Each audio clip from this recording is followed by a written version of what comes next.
दूसरा अध्याय 24 तत्वों के विचार के साथ जगत के उत्पत्ति क्रम का वर्णन और विष्णु की महिमा। श्री पराशर जी बोले, जो ब्रह्मा विष्णु और शंकर रूप से जगत की उत्पत्ति स्थिति और संहार के कारण हैं तथा अपने भक्तों को संसार सागर से तारने वाले हैं, उन विकार रहित शुद्ध अविनाशी परमात्मा सर्वदा एक रस सर्वविजयी भगवान वासुदेव विष्णु को नमस्कार है। जो एक होकर भी नाना रूप वाले हैं, स्थूल सूक्ष्ममय हैं, अव्यक्त कारण एवं व्यक्त कार्य रूप हैं तथा अपने अनन्य भक्तों की मुक्ति के कारण हैं, उन श्री विष्णु भगवान को नमस्कार है। जो विश्वरूप प्रभु विश्व की उत्पत्ति स्थिति और संहार के मूल कारण हैं, उन परमात्मा विष्णु भगवान को नमस्कार है। जो विश्व के अधिष्ठान हैं, अति सूक्ष्म से भी सूक्ष्म हैं, सर्व प्राणियों में स्थित पुरुषोत्तम और अविनाशी हैं, जो परमार्थतः वास्तव में अति निर्मल ज्ञान स्वरूप हैं, किंतु अज्ञानवश नाना पदार्थ रूप से प्रतीत होते हैं, तथा जो काल स्वरूप से जगत की उत्पत्ति और स्थिति में समर्थ एवं उसका संहार करने वाले हैं, उन जगदीश्वर अजन्मा अक्षय और अव्यय भगवान विष्णु को प्रणाम करके तुम्हें वह सारा प्रसंग क्रमशः सुनाता हूँ, जो दक्ष आदि मुनिश्रेष्ठों के पूछने पर पितामह भगवान ब्रह्मा जी ने उनसे कहा था। वह प्रसंग दक्ष आदि मुनियों ने नर्मदा तट पर राजा पुरुकुत्स को सुनाया था तथा पुरुकुत्स ने सारस्वत से और सारस्वत ने मुझसे कहा था। जो पर प्रकृति से भी पर परम श्रेष्ठ अंतरात्मा में स्थित परमात्मा रूप वर्ण नाम और विशेषण आदि से रहित है, जिसमें जन्म वृद्धि परिणाम क्षय और नाश इन 6 विकारों का सर्वथा अभाव है, जिसको सर्वदा केवल है इतना ही कह सकते हैं, तथा जिनके लिए यह प्रसिद्ध है कि वे सर्वत्र हैं और उनमें समस्त विश्व बसा हुआ है। इसलिए ही विद्वान जिसको वासुदेव कहते हैं, वही नित्य अजन्मा अक्षय अव्यय एकरस और हे गुणों के अभाव के कारण निर्मल परब्रह्म है। वही इन सब व्यक्त कार्य और अव्यक्त कारण जगत के रूप से तथा इसके साक्षी पुरुष और महाकारण काल के रूप से स्थित है। हे द्विज, परब्रह्म का प्रथम रूप पुरुष है, अव्यक्त प्रकृति और व्यक्त महदादि उसके अन्य रूप हैं तथा सबको क्षोभित करने वाला होने से काल उसका परम रूप है। इस प्रकार जो प्रधान पुरुष व्यक्त और काल इन चारों से परे है तथा जिसे पंडित जन ही देख पाते हैं, वही भगवान विष्णु का परम पद है। प्रधान पुरुष व्यक्त और काल किए भगवान विष्णु के रूप पृथक पृथक संसार की उत्पत्ति पालन और संहार के प्रकाश तथा उत्पादन में कारण हैं। भगवान विष्णु जो व्यक्त अव्यक्त पुरुष और काल रूप से स्थित होते हैं, इसे उनकी बालवत क्रीड़ा ही समझो। उनमें से अव्यक्त कारण को जो सदसद्रूप कारण शक्ति विशिष्ट और नित्य सदा एक रस है, श्रेष्ठ मुनिजन प्रधान तथा सूक्ष्म प्रकृति कहते हैं। वह क्षयरहित है, उसका कोई अन्य आधार भी नहीं है तथा अप्रमेय अजर निश्चल शब्द स्पर्शादि शून्य और रूपादिरहित है। वह त्रिगुणमय और जगत का कारण है तथा स्वयं अनादि एवं उत्पत्ति और लय से रहित है। यह संपूर्ण प्रपंच प्रलयकाल से लेकर सृष्टि के आदि तक उसी व्याप्त था। हे विद्वन, श्रुति के मर्म को जानने वाले श्रुति प्रायण ब्रह्म वेत्ता महात्मागण इसी अर्थ को लक्ष्य करके प्रधान के प्रतिपादक इस निम्नलिखित श्लोक को कहा करते हैं। उस समय प्रलयकाल में न दिन था, न रात्रि थी, न आकाश था, न पृथ्वी थी, न अंधकार था, न प्रकाश था और न इनके अतिरिक्त कुछ और ही था। बस श्रोत्रादि इंद्रियों और बुद्धि आदि का अविषय एक प्रधान ब्रह्मा और पुरुष ही था।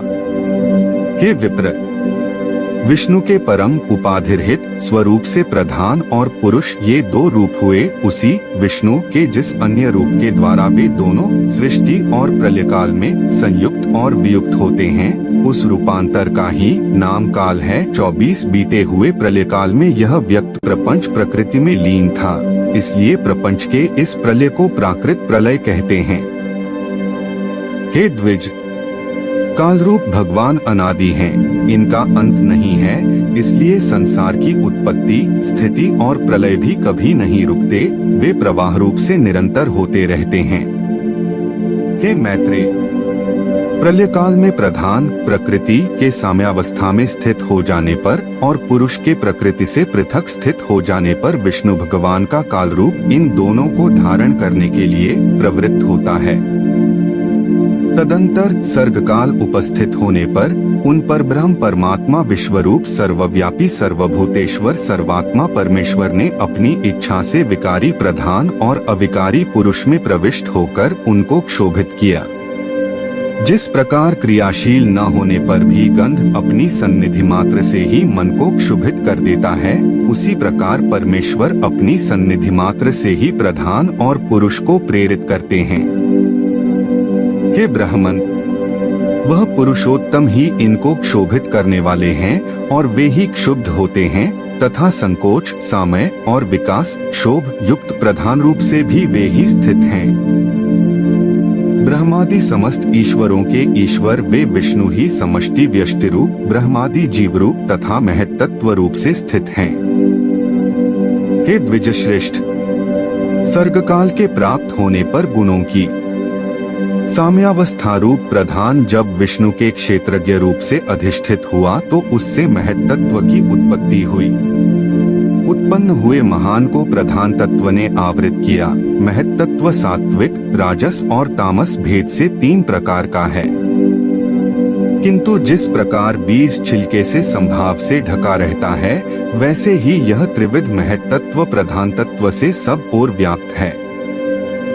फिर त्रिविध महत्तत्व से ही वैकारिक, सात्विक, तेजस, राजस और तामस भूतादि 3 प्रकार का अहंकार उत्पन्न हुआ। हे महामुने, वह त्रिगुणात्मक होने से भूत और इंद्रिय आदि का कारण है और प्रधान से जैसे महत्तत्व व्याप्त है, वैसे ही महत्तत्व से वह अहंकार व्याप्त है। भूतादि नामक तामस अहंकार ने विकृत होकर शब्द तन्मात्रा और उससे शब्द गुण वाले आकाश की रचना की। उस भूतादि तामस अहंकार ने शब्द तन्मात्रा रूप आकाश को व्याप्त किया। फिर शब्द तन्मात्रा रूप आकाश ने विकृत होकर स्पर्श तन्मात्रा को रचा। उस स्पर्श तन्मात्रा से बलवान वायु हुआ, उसका गुण स्पर्श माना गया है। शब्द तन्मात्रा रूप आकाश ने स्पर्श तन्मात्रा वाले वायु को आवृत किया है। फिर स्पर्श तन्मात्रा रूप वायु ने विकृत होकर रूप तन्मात्रा की सृष्टि की। रूप तन्मात्रा युक्त वायु से तेज उत्पन्न हुआ है, उसका गुण रूप कहा जाता है। स्पर्श तन्मात्रा रूप वायु ने रूप तन्मात्रा वाले तेज को आवृत किया।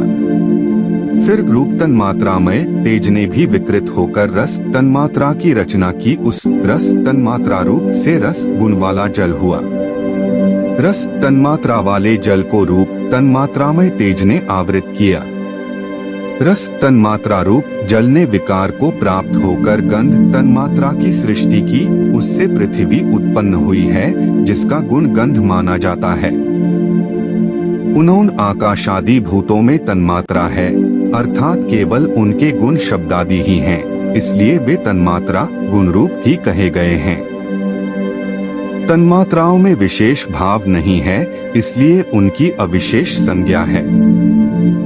वे अविशेष तन्मात्राएं शांत, घोर अथवा मूढ़ नहीं हैं, अर्थात उनका सुख दुख या मोह रूप से अनुभव नहीं हो सकता। इस प्रकार तामस अहंकार से यह भूत तन्मात्रा रूप सर्ग हुआ है।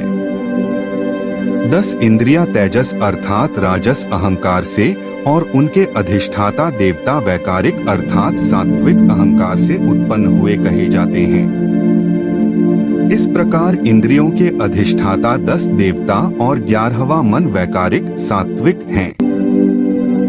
हे द्विज, त्वक, चक्षु, नासिका, जिह्वा और श्रोत्र ये पांचों बुद्धि की सहायता से शब्दादि विषयों को ग्रहण करने वाली 5 ज्ञानेंद्रियां हैं। हे मैत्रेय, पायु, गुदा, उपस्थ, लिंग, हस्त, पाद और वाक्य 5 कर्मेंद्रियां हैं। इनके कर्म मलमूत्र का त्याग, शिल्प, गति और वचन बतलाए जाते हैं। आकाश, वायु, तेज, जल और पृथ्वी ये पांचों भूत उत्तरोत्तर क्रमशः शब्द, स्पर्श आदि 5 गुणों से युक्त हैं। ये पांचों भूत शांत, घोर और मूढ़ हैं, अर्थात सुख, दुहक और मोहयुक्त हैं। आठ ये विशेष कहलाते हैं। इन भूतों में पृथक पृथक नाना शक्तियां हैं। आठ वे परस्पर पूर्णतया मिले बिना संसार की रचना नहीं कर सके, इसलिए एक दूसरे के आश्रय रहने वाले और एक ही संघात की उत्पत्ति के लक्ष्य वाले महत्त्व से लेकर विशेष पर्यंत प्रकृति के इन सभी विकारों ने पुरुष से अधिष्ठित होने के कारण परस्पर मिलकर सर्वथा एक होकर प्रधान तत्व के अनुग्रह से अंड की उत्पत्ति की। के महाबुद्धे जल के बुलबुले के समान क्रमशः भूतों से बढ़ा हुआ वह गोलाकार और जल पर स्थित महान अंड ब्रह्मा हिरण्यगर्भ रूप विष्णु का अति उत्तम प्राकृत आधार हुआ। उसमें वे अव्यक्त स्वरूप जगतपति विष्णु व्यक्त हिरण्यगर्भ रूप से स्वयं ही विराजमान हुए। उन महात्मा हिरण्यगर्भ का सुमेरु उल्ब, गर्भ को ढंकने वाली झिल्ली, अन्य पर्वत, जरायु, गर्भाशय तथा समुद्र गर्भाशयस्थ था।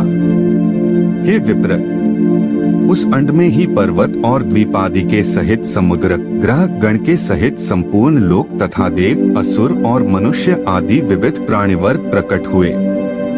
वह अंड पूर्व की अपेक्षा 10-10 गुण अधिक जल, अग्नि, वायु, आकाश और भूतादि अर्थात तामस अहंकार से आवृत है तथा भूतादि महत्त्व से घिरा हुआ है।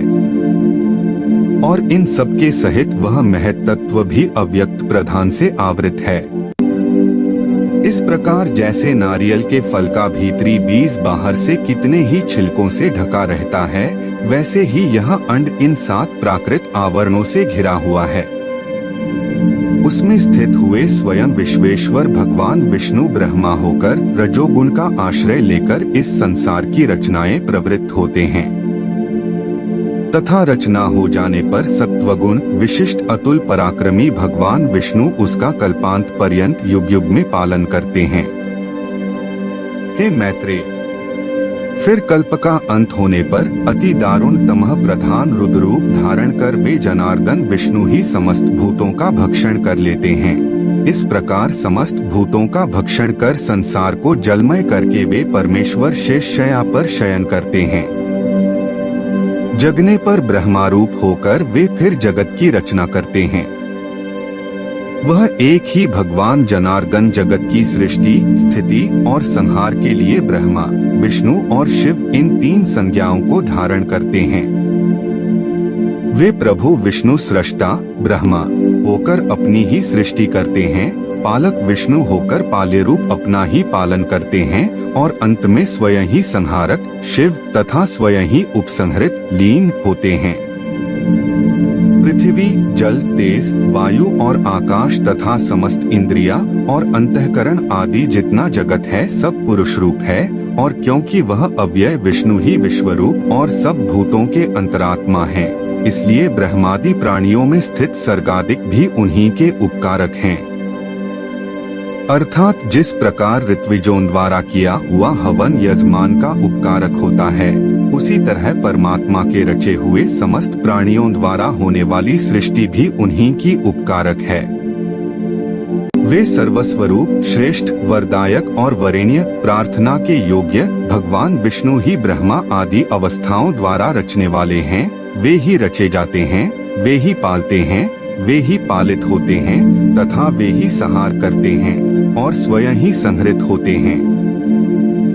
ऐसी और कथाएं सुनने के लिए हमारे चैनल को सब्सक्राइब करें और इस कथा का आनंद अपने रिश्तेदारों और दोस्तों के साथ शेयर करें ताकि वो भी इस कथा का आनंद ले सकें।